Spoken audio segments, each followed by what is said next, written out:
দিনের আইতে খাইটা মরি তোমার লাইগা রে, আমার সোনা বন্ধু রে তুমি কোথায় রইলা রে। আসলে আমি কিছু কথা বলতে চাই, সেটা হলো এরা যে এত কষ্ট করতেছে শুধু বউ পোলাপানের জন্য।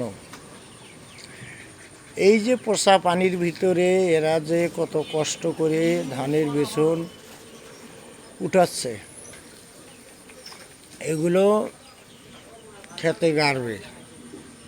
দেখেন, তারপরে আমরা কৃষক বলতে কথা, কারণ কৃষক মাঠে কাজ করে, মাথার ঘাম পায়ে ফেলে কাজ করে। এরা শুধু বউ পোলাপানের মুখের দিকে তাকাইয়া এবং এদের ভবিষ্যতের চিন্তা ভাবনা করে কষ্ট করে। এদের কষ্টের কথা ছোট পোলাপান যদি